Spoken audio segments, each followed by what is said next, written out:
सीधे बैठ जाइए, हाथ जोड़िए, अपनी कामना बोलिए और भागवत का पहला श्लोक मेरे साथ बोलिएगा।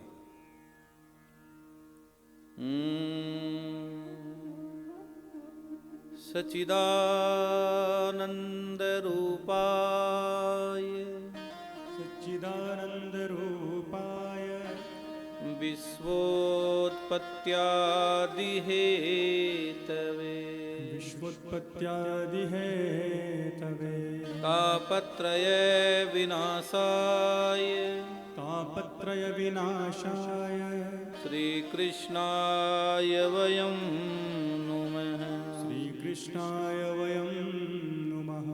सच्चिदानंद रूपाय सच्चिदानंद रूपाय विश्वोत्पत्त्यादिहेतवे विश्वोत्पत्त्यादिहेतवे तापत्रय विनाशाय तापत्रय विनाशाय श्रीकृष्णाय वयं नुमः। श्रीकृष्णाय वयं नुमः। एक बार और बोल लीजिए। सच्चिदानंद रूपाय सच्चिदानंद रूपाय विश्वोत्पत्त्यादिहेतवे विश्वोत्पत्त्यादिहेतवे तापत्रय विनाशाय तापत्रय विनाशाय श्रीकृष्णाय वयं नुमः। श्रीकृष्णाय वयं नुमः। बोले भागवत महापुराण की जय हो। और भागवत का पहला श्लोक पद्म पुराण से लिया गया। भागवत का महात्म्य पद्म पुराण से लिया गया। और भागवत का पहला श्लोक का पहला शब्द क्या है? सत्य, दूसरा चित्त और तीसरा आनंद। तो तीनों मिलकर क्या बन गए? सच्चिदानंद। और भागवत का पहला श्लोक है सच्चिदानंद रूपाय विश्वोत्पत्त्यादिहेतवे तापत्रय विनाशाय श्री कृष्णाय वयं नुमः। अब यहां एक प्रश्न हो गया कि महाराज जी भागवत भगवान में सबसे पहले गणेश जी का स्मरण क्यों नहीं किया गया? हम कोई भी वाणी वंदे विनायक हो तुलसीदास जी ने भी मानस में लिखा है, लेकिन भागवत में ऐसा क्या हो गया कि पहले श्लोक में गणेश जी का स्मरण नहीं हुआ, श्री कृष्णाय वयं नुमः लिख दिया? ये क्या कारण रहा महाराज जी? इसके पीछे छोटी सी कहानी है, सुनो। श्रीमद् भागवत कहां लिखी गई? बद्रिकाश्रम में, बद्रीनाथ में। कहां पर लिखी गई स्थान? बद्रीनाथ में भी सरस्वती नदी के पश्चिम तट पर लिखी गई। पश्चिम तट पर क्या है भाई? पश्चिम तट पर व्यास जी का आश्रम है। व्यास जी का आश्रम का क्या नाम है? सम्यप्रास नामक व्यास जी का आश्रम है।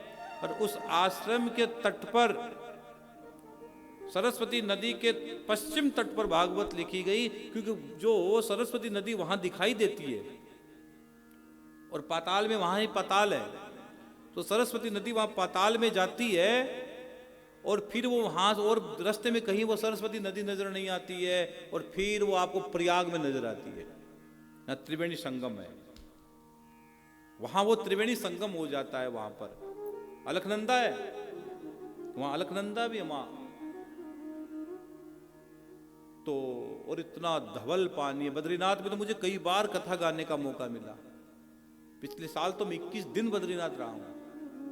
21 दिन मैंने बद्रीनाथ में कथा गाई। वही रे, अद्भुत जगह है, विलक्षण जगह है, भक्ति की जगह है। बद्रीनाथ तो बद्रीनाथ है भाई। हाँ, बद्रीनाथ। और एक जब मैं भागवत गाता हूं तो बद्रीनाथ की तो यादें अद्भुत ताजा हो ही जाती है।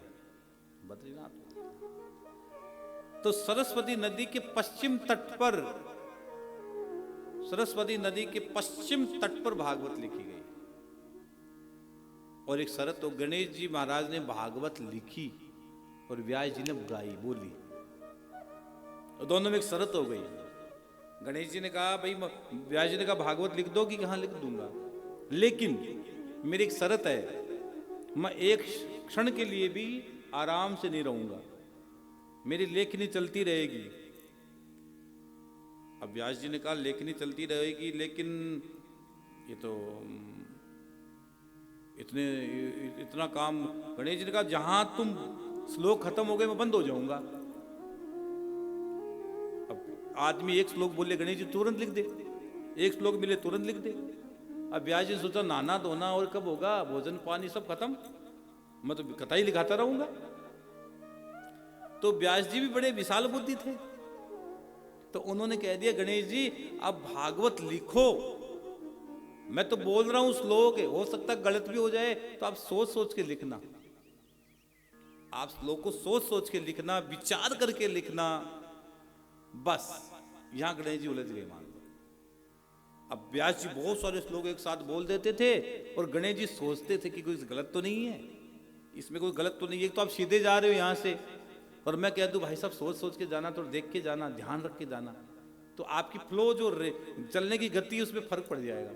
आप अचानक भाई कुछ महाराज जी ने बोला मतलब कुछ बात हो सकती है, धीरे धीरे चलो भाई। तो व्यास जी ने कह दिया गणेश जी महाराज जी सोच सोच के विचार करके लिखना, और गणेश जी महाराज विचार करके लिखते, इतने में व्यास जी सब अपने अपने काम कर लेते, फिर श्लोक बोल देते। ये भागवत है।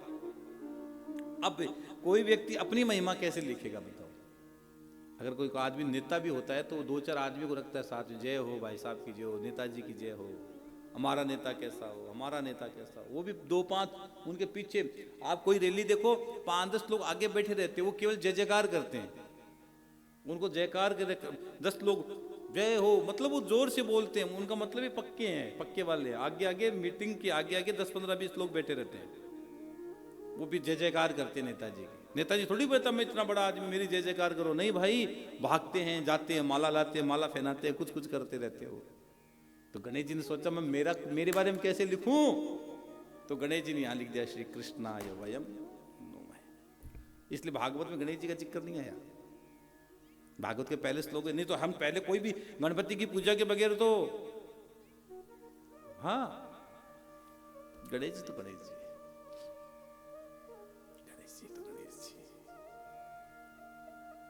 तो गणेश जी, इसलिए भागवत का पहला श्लोक लिया गया सत्य। सत्य का मतलब सत्य, जहां सत्य है वही भागवत है, जहां झूठ है वहां भागवत नहीं हो सकती। और सत्य कैसा है? सत्यम शिवम सुंदरम, शिव के समान सत्य सुंदर है भाई। सत्यम वदम धर्मम चर, हाँ सत्य बोलो, धर्म के साथ चलो। और तुलसीदास जी ने मानस में लिख दिया भैया, धर्म न दूसरे सत्य समाना, सत्य के समान दूसरा दुनिया में कोई धर्म नहीं है। अगर आप सांस ने आंच नहीं, अगर आप एक झूठ बोलोगे उस झूठ को छुपाने के लिए 10 झूठ और बोलनी पड़ेगी। और अगर आप सच्चे हो तो भैया 1000 लोगों के बीच में डंके की चोट कह दोगे जो करना कर लेना, मैंने कुछ नहीं किया। सच तो सच होता है, सच में तो आदमी में ताकत होती है, ताकत ही सच में है, झूठ में काहे की ताकत है? सच सच है। तो भागवत का पहला शब्द ही सत्य है, ये सत्य का ग्रंथ है, जहां सत्य है वहीं श्री। जय श्री श्याम।